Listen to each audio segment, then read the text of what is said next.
వామ్మో! మటన్‌ని చూసి ఏడ్చినంత పనైంది ఈరోజు. అదేంటక్క మటన్‌ని చూస్తే ఎవరైనా హ్యాపీగా ఫీల్ అవుతారు. నువ్వెందుకు ఏడ్చావు అనుకుంటున్నారా? దానికో రీజన్ ఉంది చెప్తా. మాక్సిమం మేము మటన్‌ని చాలా రేర్‌గా తెచ్చుకుంటాం. ఎందుకంటే నేను తినను కాబట్టి. మా వారు ఒకటే తింటారని ఎప్పుడో ఒకసారి తెచ్చుకుంటారు. అట్లాంటిది ఈరోజు మటన్ తలకాయ కర్రీ తెచ్చాడు. బానే ఉంది. వండడానికి ప్రిపేర్ అయిపోయా. కానీ క్లీన్ చేసే ప్రాసెస్ ఉందే అక్కడొచ్చిన తిప్పలు నాకివన్నీ. క్లీనింగ్ ప్రాసెస్ కూడా స్టార్ట్ చేసేసానా, ఇంతలో ఒక పీస్ తగిలింది. దాన్ని చూస్తుంటే ఒక హోల్ లాగా అనిపించిందా, దాన్ని ఓపెన్ చేసేసరికి దాంట్లో ఐ కనిపించింది.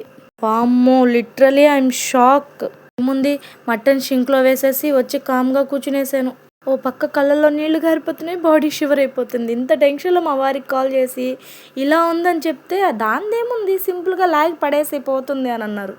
వామ్మో! నేను ఇంత భయపడి నీకు కాల్ చేసి నువ్వేంటి ఇంత ఈజీగా చెప్పేస్తున్నావు అని చెప్పి కాల్ కట్ చేసేసా. ఇంక కర్రీ తీసుకెళ్ళి మా పిన్ని దగ్గర క్లీన్ చేయించుకొని వంట ప్రాసెస్ అయితే స్టార్ట్ చేశా. మీరు ఎప్పుడైనా ఇలాంటి సిచ్యువేషన్ ఫేస్ చేశారా?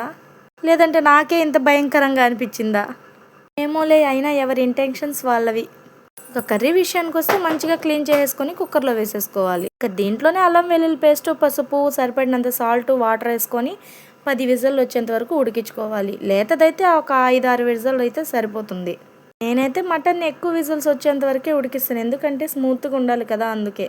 తర్వాత కడాయి పెట్టుకొని ఆయిల్ వేసుకొని ఆవాలు, జీలకర్ర వేసుకోవాలి. ఇంట్లోనే పట్ట, లవంగాలు కూడా ఫ్రై చేసుకోవాలి. తర్వాత సన్నగా తరుక్కున్న ఆనియన్స్ వేసుకొని కొంచెం ఫ్రై అయ్యాక టమాటా కూడా వేసేసుకోవాలి. ఇవి బాగా మగ్గినాక 1 స్పూన్ అల్లం వెల్లుల్లి పేస్ట్ వేసుకొని దాంట్లో పచ్చివాసన అంతా పోయిన తర్వాత మనం ఉడకబెట్టుకున్న మటన్ని దీంట్లో యాడ్ చేసుకోవాలి. ఇంట్లోకి పసుపు, కారం, ధనియా పౌడర్, గరం మసాలా, మటన్ మసాలా సరిపడినంత వేసుకొని బాగా మిక్స్ చేసుకొని ఉడికించుకోవాలి.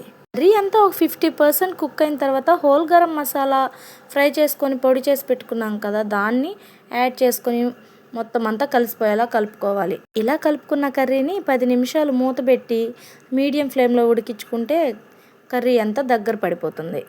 కన్సిస్టెన్సీలో వచ్చినాక ఒక్కసారి గరిటతో మంచిగా తిప్పేసుకొని దీంట్లో కొత్తిమీర వేసేసుకుంటే కర్రీ రెడీ అయిపోతుంది. వీడియో నచ్చితే లైక్ చేసుకొని మన ఛానల్ని సబ్స్క్రైబ్ చేసుకోండి. ఓకే, నెక్స్ట్ వీడియోలో కలుసుకుందాం. Bye bye.